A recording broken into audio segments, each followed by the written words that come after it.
Rawteur. Hold up with me.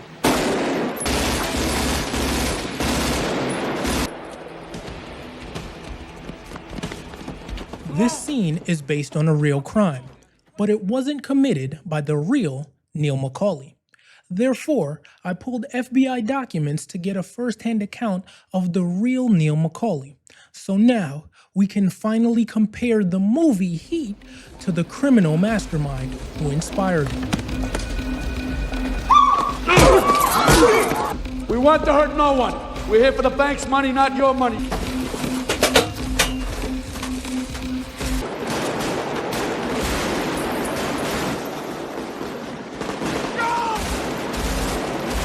In the movie, McCauley's crew hits a downtown bank in broad daylight. You know, that one big score where you hit the like button to support this video. Actually, it's that one big score that most heist movie criminals suggest they need in order to retire. Remember Jimmy McElwain on the yard used to say, you want to be making moves on the street, have no attachments, allow nothing to be in your life that you cannot walk out on in 30 seconds flat if you spot the heat around the corner.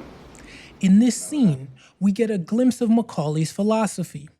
After Chris confides in him about a love interest, McCauley reminds Chris that they need to have no attachments if they intend to be criminals. However, this is the moment when we as the audience realize that McCauley is being a hypocrite, because he's also developing feelings for someone, a woman named Edie.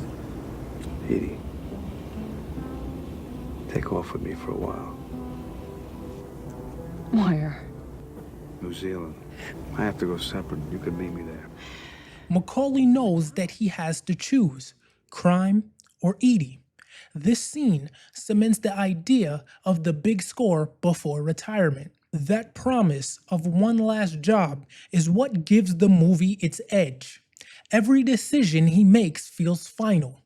Every close call has consequences. You figure this is the best thing to do? That this is the best thing to do? I got plans. I'm going away after, so for me the reward is maybe worth the stretch. With this guy this much heat, you should pass.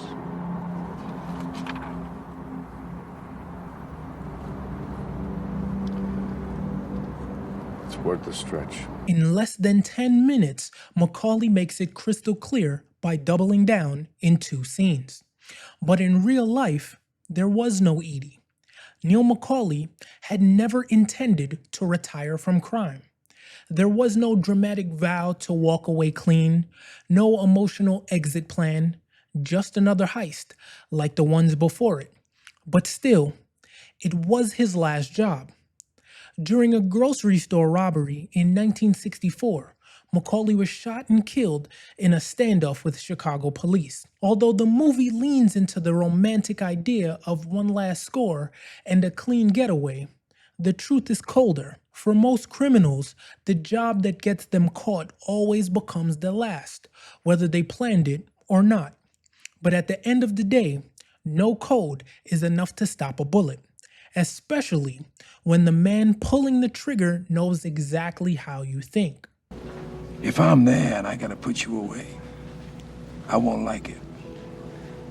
There's a flip side to that coin. What if you do got me boxed in? Then I gotta put you down. But I will not hesitate. In Heat, the dynamic between Detective Hanna and McCauley is electric, respectful, almost philosophical, but that didn't come out of thin air.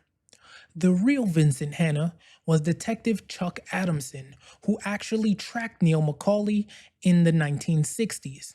And just like in the movie, the 2 men really did sit down face to face. The 2 men spoke with mutual respect.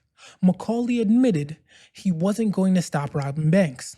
Adamson promised he wouldn't stop trying to catch him. Therefore, if it came down to it, McCauley said he'd kill Adamson. That wasn't bravado. It was a statement of principle, because McCauley wasn't a hothead. He was methodical, quiet, and terrifyingly smart. According to prison records from USP Atlanta and Alcatraz, McCauley was given the Army Alpha Intelligence Test twice. His first score was 122. His second score was higher at a 136. That's not just smart, that's borderline genius. Most inmates scored between 80 and 90. McCauley was in the top percentile of federal prisoners. His file noted that he read regularly, rarely spoke out of turn, and handled even harsh discipline without resistance. When assigned to the electrical shop at Alcatraz, guards wrote that he performed excellent work and frequently went ahead without supervision, demonstrating what they called great ingenuity. But intelligence alone doesn't make someone dangerous. It was how McCauley used it. McCauley's criminal history stretches back to the early 1930s. One of his earliest major jobs was the robbery of the Brighton Loan Association. According to witness reports, McCauley and his crew walked in wearing dusters and fedoras, moving like clockwork. They herded everyone into a back room and cleaned out the safe in minutes. Over $19,000 stolen.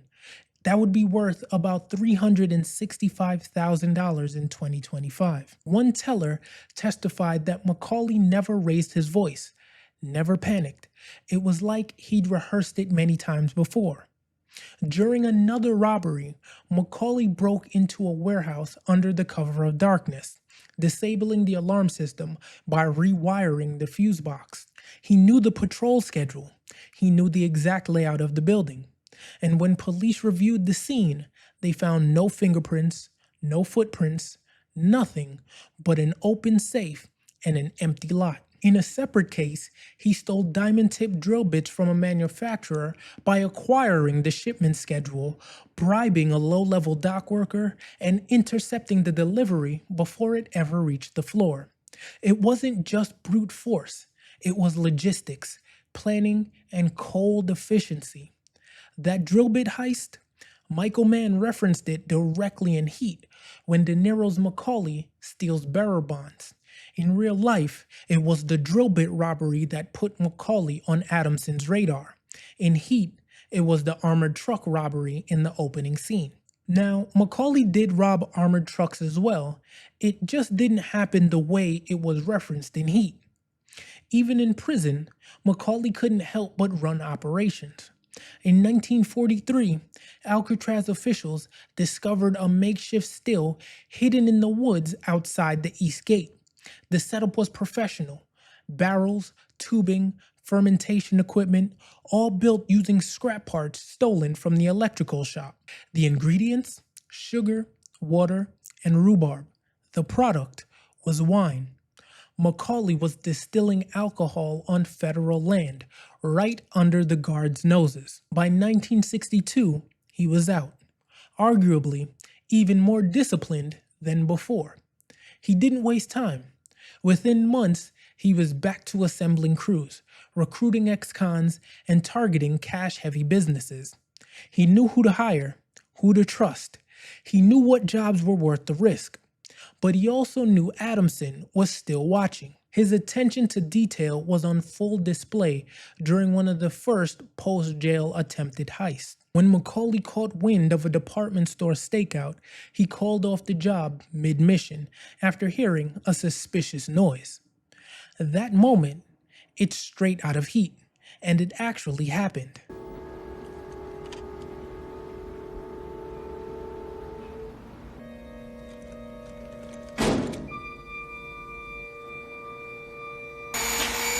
Walk. I'm right there. Walk now. Come on. Okay, let him go. What do you mean? We can take him on? What? On what? What are you gonna take him on? Breaking an entry? They didn't steal anything yet. But by 1964, the game caught up with him. McCauley's crew hit the National Tea Company grocery store just after an armored truck drop.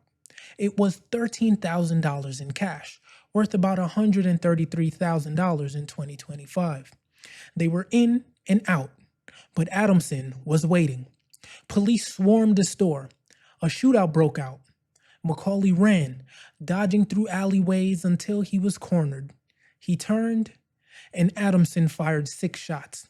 And just like that, the real-life Neil McCauley, one of the most professional criminals Chicago had ever seen, was dead. Click this video to see my movie knockoff series, or click this one to see my movie versus real life series. If you enjoyed this video and would like to leave me a tip, click the $ below, or consider becoming a member by clicking the join button and see videos like these and others up to a week before everyone else.